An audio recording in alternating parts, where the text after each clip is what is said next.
प्रिय दर्शकों, नमस्कार। एक बार फिर से उपस्थित हूँ आप सबके सामने विश्लेषण जन्म कुंडली का इस कार्यक्रम के अंतर्गत। आज जो आपके सामने कुंडली लेकर के आया हूँ, ये कुंडली आई है सीहोर मध्य प्रदेश से। शुरू करते हैं आज का कार्यक्रम। कहीं नहीं जाना है, बिल्कुल बन के रहिएगा। बाहर बारिश हो रही है और मैं वीडियो शूट कर रहा हूँ 10:58 दिन मंगलवार को। आइए शुरू करते हैं। सबसे पहले बात करेंगे, किसी भी व्यक्ति की कुंडली में अगर चंद्रमा पापक ग्रह के रूप में परिभाषित करते हो स्वयं को, जैसे यहाँ जो कुंडली मैं आपके सामने लेके आया हूँ, यहाँ लग्नेश बहुत अच्छी स्थिति में बैठे हैं और जन्म कुंडली का छठा भाव जहाँ से अधिकारी बनने को देखा जाता है वो बहुत बलवान बैठा है। केंद्र में गुरु निर्बल ही हैं, क्योंकि सप्तम स्थान में गुरु के पास उतना बल होता नहीं है, वो लग्न में बली होते हैं। सूर्य बुध और गुरु शुक्र लग्न में भी बली होते हैं। शुक्र और चंद्रमा चौथे भाव में भी बली होते हैं। मंगल और सूर्य दशम स्थान में बली होते हैं। शनिदेव सप्तम स्थान में बली होते हैं और 12वें भाव में वो हर्षित होकर के बली हो जाते हैं। तो कहने का अर्थ है कि अगर किसी भी जातक की कुंडली में चंद्रदेव अगर पापक ग्रह की भूमिका में हो जाते हों, शुक्ल पक्ष की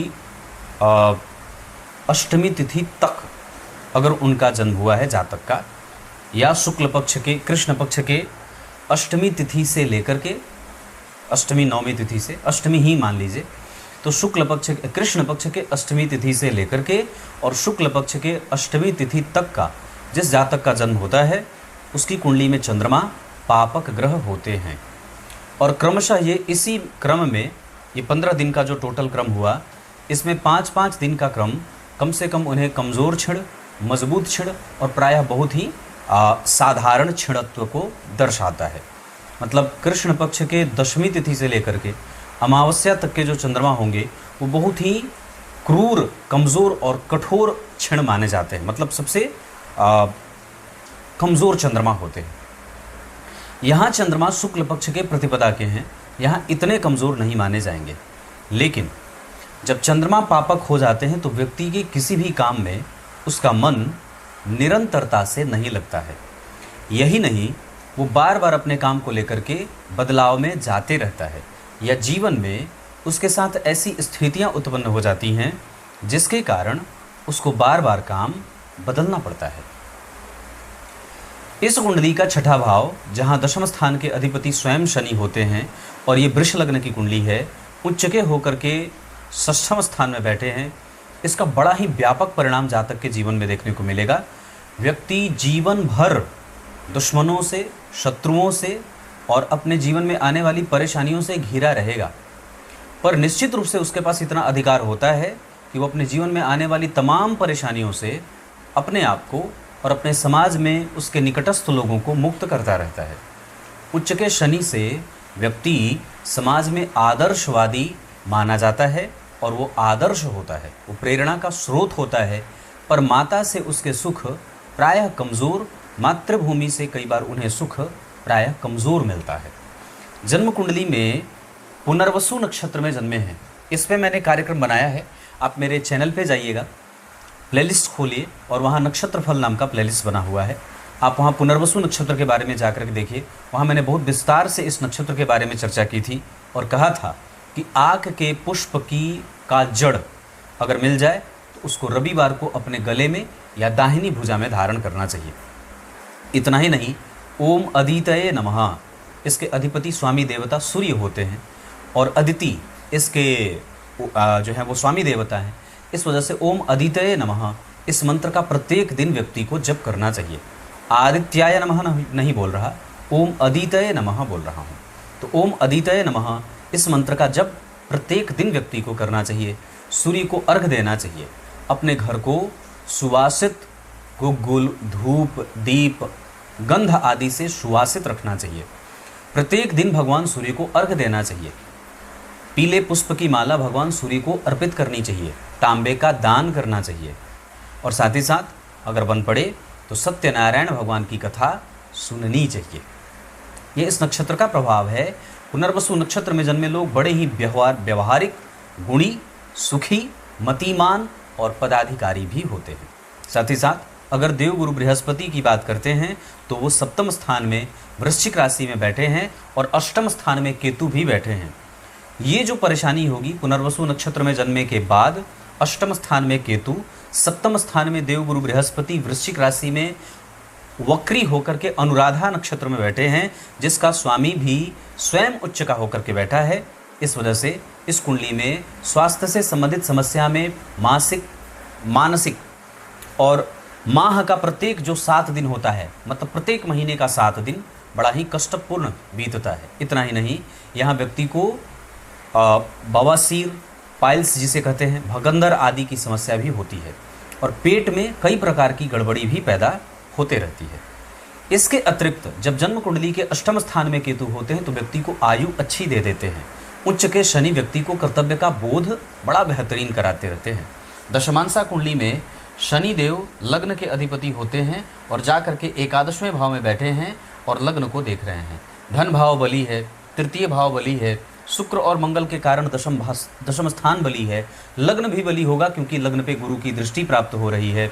शुक्र भी बली बना रहे हैं खुद को, मजबूती के कारक मंगल के साथ बैठ करके दशम स्थान में व्यक्ति प्रशासनिक सेवाओं में निश्चित रूप से सफल होता है। और अभी केतु की जो दशा लगातार 2024 के 5वें महीने से चलेगी, 12 मई से चल रही है, इस दशा काल में व्यक्ति को अभी कुछ भी परिणाम प्राप्त करने के बारे में नहीं सोचना चाहिए।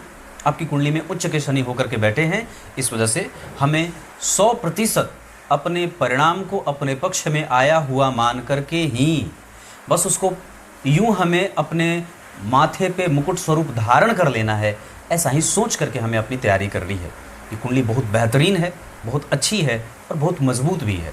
लग्नेश के बारे में मैंने आप लोगों से बहुत पहले भी चर्चा की थी कि जब लग्न का अधिपति स्वयं शुक्र, बुध, चंद्रमा, सूर्य, शनि, गुरु, ये सब ग्रह अगर लग्नेश होते हों और चतुर्थ भाव में बैठ जाते हों तो ये जातक की जन्म कुंडली में राजयोगों से भी ज़्यादा बेहतर परिणाम देने वाले और जातक को बहुत ऊंचाइयां दिखाने वाले हो जाते हैं। उस लग्नेश के बारे में मैंने एक बात और कही थी कि अगर लग्नेश मंगल बनते हों और स्वतः जन्म कुंडली के चौथे भाव में बैठ जाते हों तो उस लग्नेश का चतुर्थ भाव में बैठने का परिणाम जातक के जीवन में बुरा होते हुए भी दिखाता है।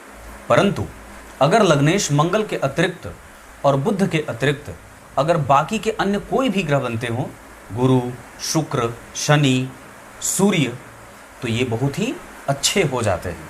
यहाँ 2 से 3 भाव बली है, जहाँ नौकरी भाव छठा भाव, जन्म कुंडली का 7वां और जन्म कुंडली का 4था, जहाँ व्यक्ति का मन बड़ा पवित्र और बेहतरीन है। उसको अपने माता के व्यवहार से कभी कभी दुख हो सकता है।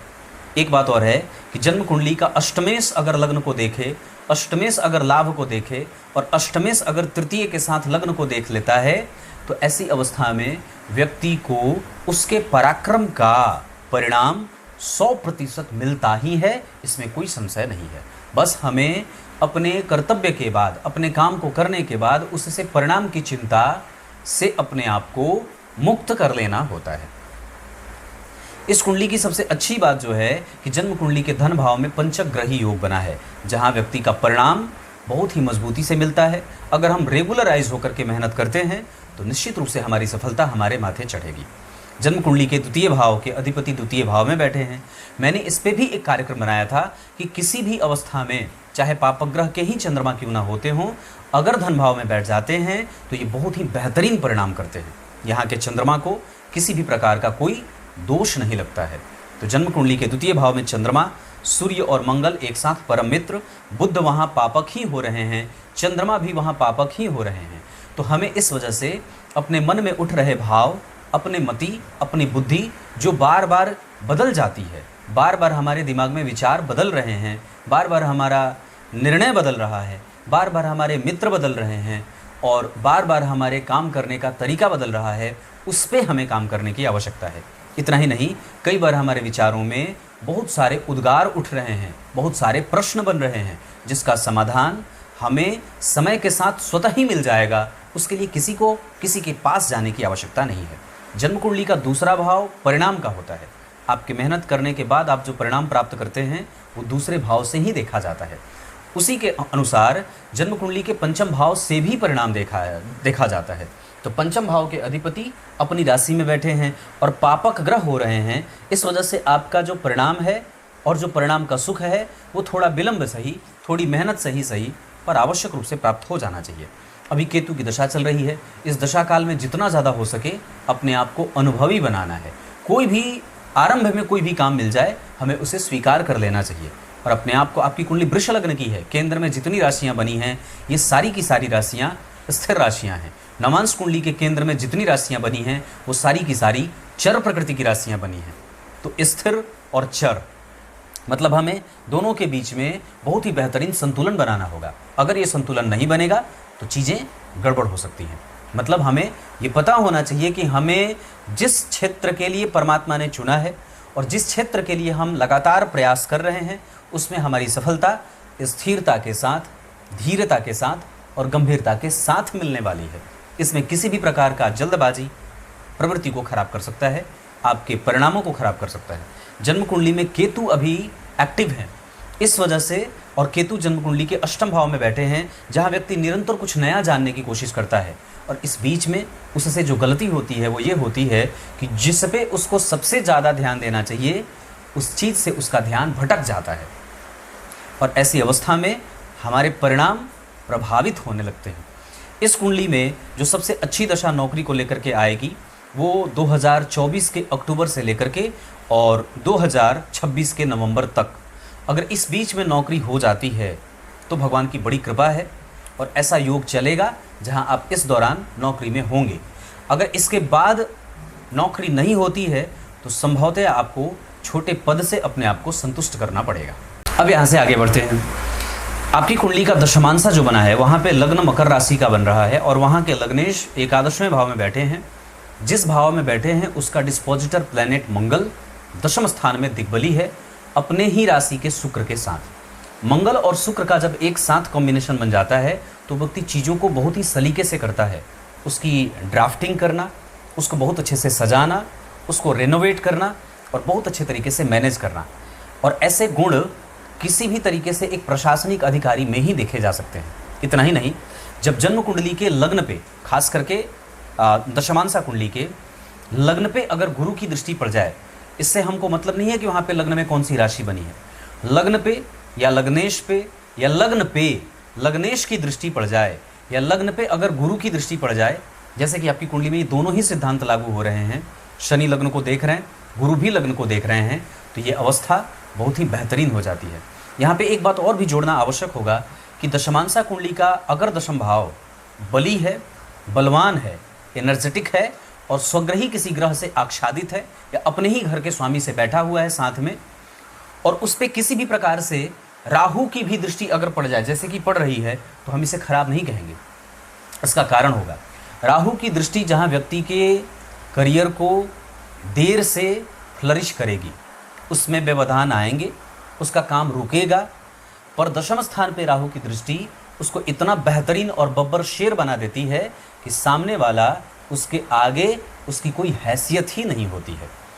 इस अवस्था में कि आपकी कुंडली के दशमांसा चक्र के दशम स्थान पे अगर राहु और केतु का प्रभाव है, विशेषतया राहु का, तो यकीन मान लेना चाहिए कि हमारी कुंडली का दशम स्थान बलवान है और वो हमें विस्फोपड़ा का दिमाग दे रहा है, जहाँ किसी भी प्रकार के शातिर और किसी भी प्रकार के विषम परिस्थिति का हल जातक बिना किसी समस्या के स्वतः ही समाधान में लेके चला जाता है। उसके पास किसी भी प्रकार की समस्या बहुत लंबे समय तक टिकती नहीं है। ये बहुत अच्छी बात है। दशमांसा कुंडली का पंचम भाव बलवान है, पंचमेश शुक्र अपनी राशि में और चतुर्थेश के साथ बैठे हैं। ये दशमांसा कुंडली में एक अन्य राजयोग तो नहीं कहूँगा, पर इसकी बेहतर स्थिति की तरफ इशारा कर रहे हैं। जहाँ दशमांसा कुंडली का पंचम भाव बलवान है, दशमेश दशम को देख रहा है, लग्न गुरु से आच्छादित है और सप्तम भाव का स्वामी जहाँ से आपकी नियमित दिनचर्या देखी जाती है, वहाँ चंद्रमा मीन राशि में बैठे हैं और गुरु से दृष्ट हैं। ये एक अलग तरीके का नया जो है वो सफलता का चैप्टर जोड़ेगा, जहाँ गुरु अगर चंद्रमा को दशमांसा कुंडली में देख लेते हैं तो व्यक्ति को प्रतिभा में विलक्षणता दे देते हैं और उसकी कुशाग्रता समाज का पथ प्रदर्शन करने वाली होती है। वो अग्रगण्य होता है और मार्गदर्शक मंडल जैसे समूहों का अधिपति और सेनापति होता है।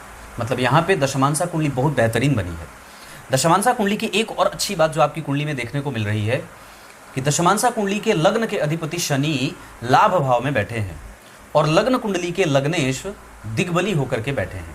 ये दोनों ही अवस्था आपकी कुंडली को बहुत ही श्रेष्ठ और मजबूत बनाने की तरफ लेके जा रही हैं।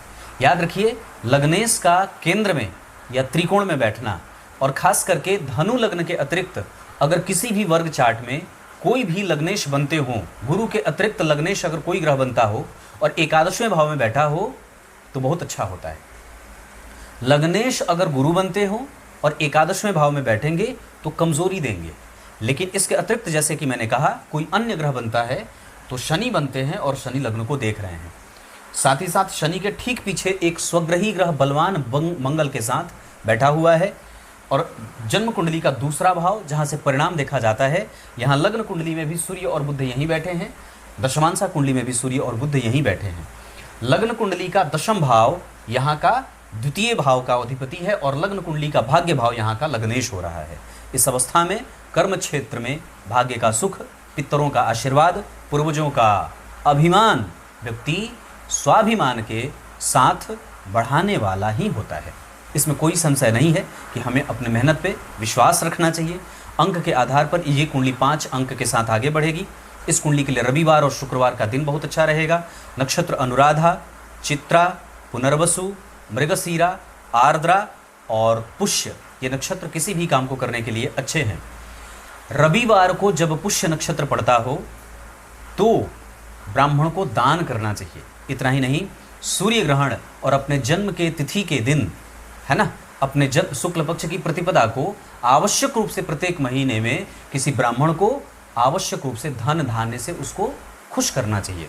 उसकी पूजा करिए, उसकी श्रेष्ठता उसको बताइए कि आप उसके लिए वो आपके लिए श्रेष्ठ है। किसी भी अवस्था में हमें सिर्फ काम अपने मति बुद्धि पे करना है।